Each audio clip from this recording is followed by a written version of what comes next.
Bankrupt is my sixth book. It got released about a week back. It's a thriller which has been set in the world of banking, in the world of academia, and is based in the backdrop of the entire gun control debate that's going on in the US.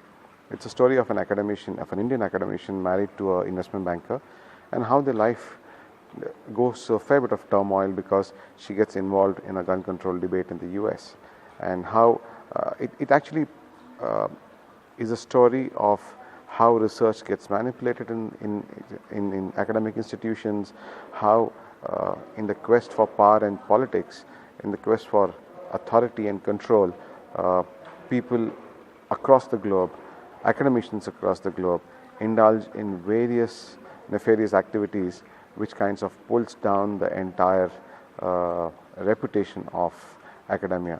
It's a book which talks about multiple scams that happen in India. It talks about the emu scam down in Coimbatore in South India. It talks about a shoe scam which happens in Bombay, and how the investment banker is linked into all of this. It's a thriller. Thriller means murder. Murder means investigation, crime. It means accused. It means chases. It means speed. All I can tell you is that Bankrupt is a book which will keep you awake at night. The book is partly based in India and partly in the US. It's based in Coimbatore and Bombay in India, and it's based in Boston in the US. There are also parts of the story which take you to Mexico as well. So to that extent, it's the first truly international book from an Indian author. It's very simple. There is an Indian investment banker who's married to a MIT academician, to a professor at Massachusetts Institute of Technology, Boston. And this professor is a research faculty. So she spends a week in the US, 3 weeks in India, and keeps traveling to and fro. And that's what actually brings in the linkages between all these stories and all these continents. Look, banking. I write banking thrillers. Okay, all my previous books have been banking thrillers, and in India particularly, there are two polarized views about banking. One view on banking is that banking is a completely clerical kind of a job, which is just completely brain dead, and people just do a 9-to-5 job and get back home. The other view is that banking is extremely sexy, extremely rewarding. People make money, play golf, have parties, enjoy themselves, and indulge in crime. So the truth lies somewhere in between. Bankers also are normal human beings. Bankers also have their insecurities. Bankers also have their aspirations, desires, passions. And banking as an entire faculty has everything that you need to write a thriller.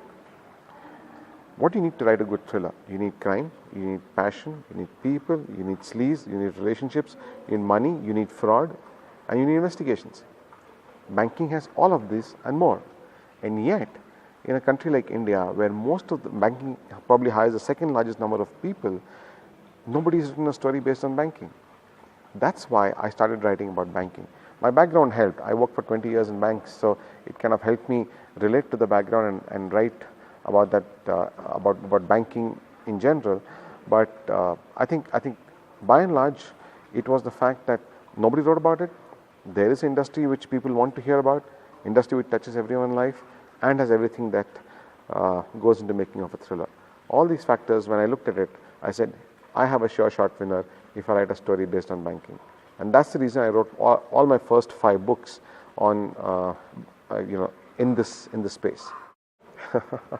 See, it's like saying that just because John Grisham writes about law firms in the US, 100% of the law firms in the US are corrupt. It doesn't work that way. Even though I've written about banking and the thrilling aspect of banking in my books, it does not mean that 100% of bankers are frauds, 100% of bankers are negative. The fact is, only dark stories make interesting reading. If I write about a good banker and his journey from an MBA college to a CEO of an organization, there won't be many takers for that kind of a story. So, and two, any thrilling story that you write, a thriller is always a good versus evil. And in my books, strangely, it's a good that always wins. But people never remember that there was a good banker who won. They always remember that there was a bad banker, and they always talk about him. But having said that, I think banking is full of people like any other industry, it's full of good people and bad people, and as I said, it's just that the bad ones make good reading. In Bankruptcy, okay, Bankrupt is a book where I have made a lot of changes compared to my previous books. And let me tell you what those changes are. As I said, all my books thus far have been banking thrillers. For the first time, I've written a thriller which is outside my comfort zone. Bankrupt is not based in banking. Bankrupt is a story which is largely set in the world of academia. Banking is just a subplot in the book. So to that extent, I have stepped out of my comfort zone and written a story in a space which I'm not comfortable with. It's involved a fair bit of research.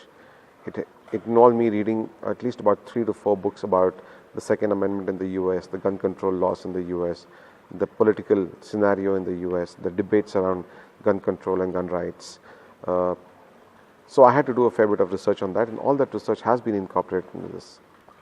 Bankrupt also comes to you from a new publisher. All my books till date had been published by Rupa. Bankrupt has been published by Penguin.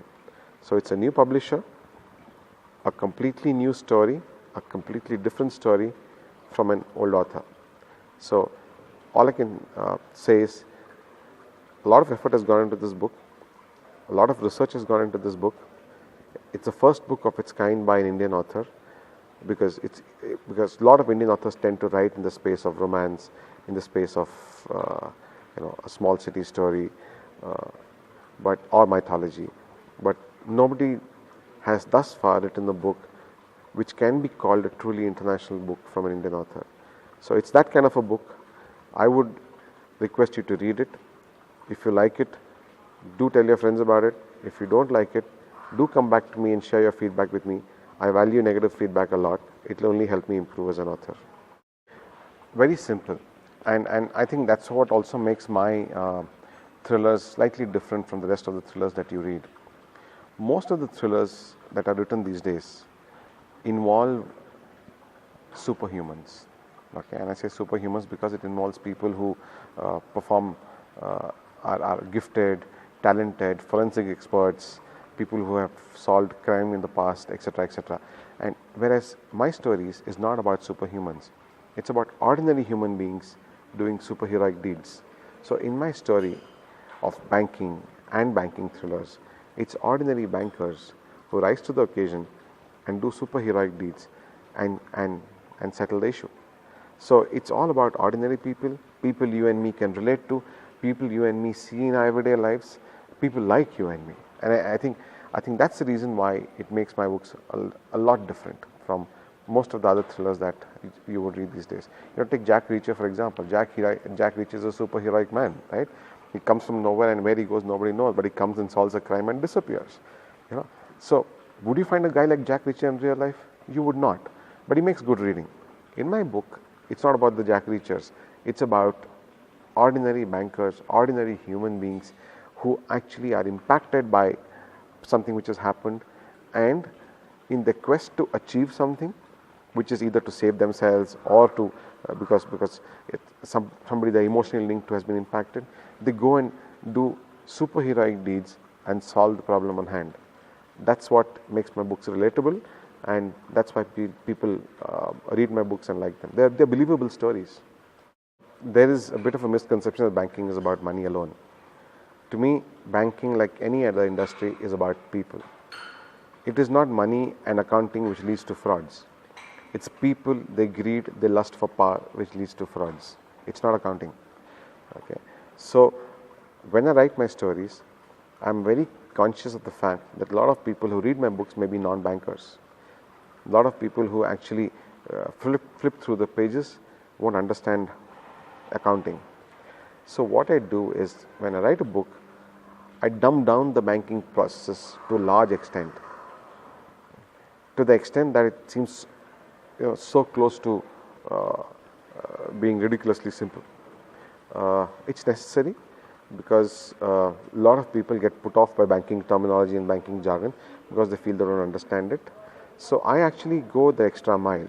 I give my books out, my manuscripts out to about 5-7 people who have no linkages to banking, ask them to read the book and come back to me with segments which put them off, segments which they didn't understand. And once they come back to me with those, I rewrite those phases, those chapters, just to make sure that an ordinary human being who does not understand banking reads the book and likes it in the same way as somebody who understands banking.